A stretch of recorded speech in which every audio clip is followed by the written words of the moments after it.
안녕하세요. 재테크하는 회계사입니다. 2024년 새해가 밝았습니다. 모두들 새해 목표 잘 세우셨나요?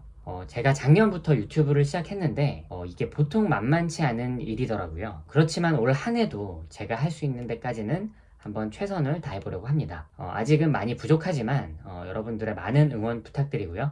모두 새해 복 많이 받으시고 모두 부자 되는 한 해 되시길 바랍니다. 지난 영상에서는 연말정산에 대한 전반적인 내용과 환급을 받을 수 있는 꿀팁에 대해 알려드렸었는데요. 이번 영상에서는 연말정산 소득공제 항목 중에서 신용카드 소득공제에 대해서 조금 더 자세히 알려드리고자 합니다. 신용카드 소득공제 법정 산식을 보면 이게 도무지 무슨 소린지 너무 복잡하게 나와 있습니다. 우리나라 세법은 일반 국민들이 이해하기에는 너무 어렵게 돼 있기 때문에 각자 알아서 스터디를 해나갈 수밖에 없는데요. 그렇다고 모든 내용을 전부 기억하기보다는 몇 가지 포인트 위주로만 잘 알아두어도 충분히 신용카드 소득공제를 최대한 활용하실 수 있습니다. 그럼 모두 영상 끝까지 시청하셔서 어떻게 하면 신용카드 소득공제를 잘 활용할 수 있을지 한번 확인해 보시기 바랍니다. 먼저 구체적인 내용을 살펴보기 전에 정부에서 신용카드 소득공제를 도대체 왜 해주는지 그 취지를 먼저 알아둘 필요가 있습니다. 단순히 국민들의 카드 사용을 장려하기 위해서일까요? 그런 취지라면 카드 수수료를 수취하는 카드 회사만 좋은 일 아닐까요?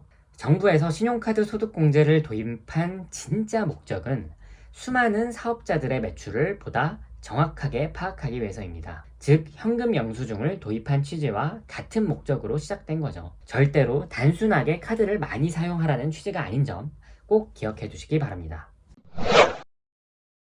그럼 본격적으로 신용카드 소득공제에 대한 내용을 확인해 볼까요? 복잡하게 규정되어 있는 신용카드 소득공제는 딱 4가지 포인트 정도로만 기억하고 계시면 됩니다. 첫 번째, 신용카드 소득공제는 총 급여액의 25%를 초과한 사용분에 대해서만 공제를 해주도록 되어 있습니다. 예를 들어 총 급여액이 5천만 원이라고 한다면 5천만 원의 25%에 해당하는 1250만 원을 초과해서 사용해야만 카드 소득공제액이 비로소 발생한다는 뜻이죠. 그렇다면 우리는 이 내용을 통해 카드 사용 전략을 어떻게 세워야 할까요?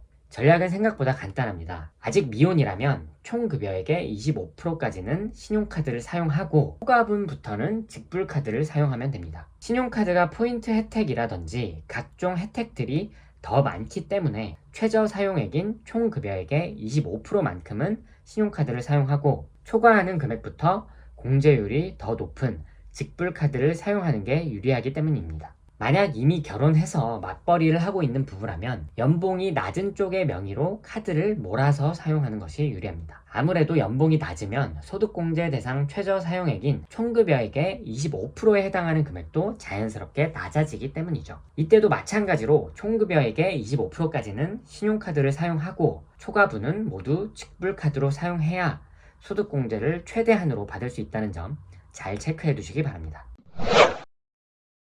다음 두 번째, 카드별 사용처별로 공제율이 다르기 때문에 이 부분도 한번 체크해 둘 필요가 있습니다. 표를 보시면 카드별 사용처별 공제율이 나와 있는데요. 신용카드 공제율은 15%, 직불카드, 현금영수증, 제로페이와 같은 선불카드 공제율은 30%, 도서, 공연 등 문화비는 30%, 전통시장, 대중교통 사용액은 40%까지 공제를 해주고 있습니다. 특히나 2023년에는 도서, 공연 등 문화비, 전통시장, 대중교통 사용분에 대해서 공제율을 더 올려서 해주고 있네요. 아마도 이거는 고금리로 인한 서민들의 부담을 조금 덜어주는 차원인 듯 합니다. 앞으로도 계속해서 좀 높은 공제율을 유지해줬으면 좋겠는데 이 부분은 앞으로 세법이 어떻게 개정되는지 지켜봐야 할 것 같습니다. 그리고 제가 앞서 총급여액의 25%를 초과하는 금액은 직불카드로 사용하라고 말씀드렸었죠. 그 이유가 바로 직불카드나 선불카드, 현금 영수증의 공제율이 더 높기 때문이었습니다. 두 번째 포인트에서는 다시 한번 그 부분을 잘 기억해 주시면 되겠네요.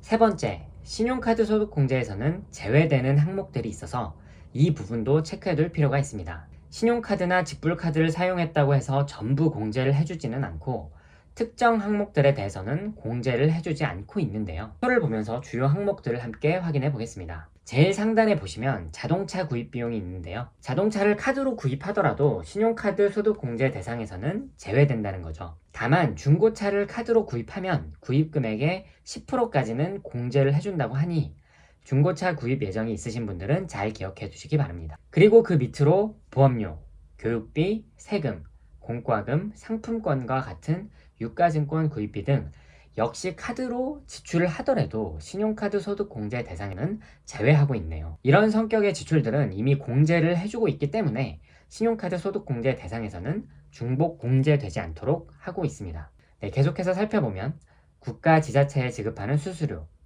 금융용역 관련 수수료, 각종 기부금, 월세, 면세 물품 구입 비용 역시 카드 소득 공제 대상에서 제외하고 있습니다. 지금까지 살펴본 항목들에 대해서는 신용카드를 사용하든 직불카드를 사용하든 공제 대상에서 아예 제외한다는 뜻인데요. 그럼 이런 항목들에 대해서는 어떤 카드를 사용하는 것이 유리할지 좀 감이 오시나요? 그렇습니다. 신용카드 소득 공제에서 제외되는 항목들을 지출할 경우에는 어차피 공제가 되지 않는 항목들이니 그냥 신용카드를 사용해서 신용카드 혜택을 받으시는 게 더 유리하겠네요. 네, 신용카드 소득공제 마지막 네 번째 포인트입니다. 신용카드 소득공제는 그 한도가 존재하고 그 한도액은 보이시는 표와 같습니다. 총급여 7천만원 기준으로 공제 한도액이 조금씩 차이가 나고 있고요. 대중교통, 전통시장, 도서 및 공연 등 지출액에 대해서는 추가로 공제를 해주고 있네요. 다른 공제 항목들도 마찬가지지만 신용카드 등을 사용했다고 무제한적으로 소득공제를 해주고 있지는 않습니다. 만약 신용카드 소득공제를 최대 한도만큼 받았다면 오히려 카드 지출액이 너무 많았던 것은 아닌지 한 번쯤 돌이켜볼 필요도 있겠네요. 네 번째 포인트는 내가 받은 신용카드 소득공제액을 한번 확인해보고 오히려 한 해 동안 소비 지출이 너무 많았던 것은 아닌지 교훈을 삼을 수 있는 포인트였던 것 같습니다. 개인적으로 이 부분이 가장 중요한 포인트인 듯 합니다. 네, 지금까지 신용카드 소득공제에 대해서 4가지 포인트로 한번 정리해 보았습니다. 이 영상을 지금까지 보신 분들은 가장 유리한 카드 사용 전략에 대해서 어느 정도 감이 잡히셨을 거라 생각되는데요. 마지막 네 번째에서 말씀드렸듯이 더욱 중요한 것은 카드를 많이 써서 소득공제를 최대한 받아내는 것이 아니라 무엇보다 절약을 통해 소비를 최소화하려고 노력해야 한다는 것입니다. 절약은 그 어떠한 소득공제보다도 가장 파워풀하고 확실한 소득공제 항목 그 이상이라는 점 명심하시기 바랍니다. 그럼 지금까지 영상 시청해주셔서 감사드리고요. 컨텐츠가 좋았다면 좋아요, 구독 부탁드립니다. 궁금한 점 있으시면 댓글 남겨주시고요. 저는 다음에 더 좋은 컨텐츠로 찾아뵙겠습니다. 감사합니다.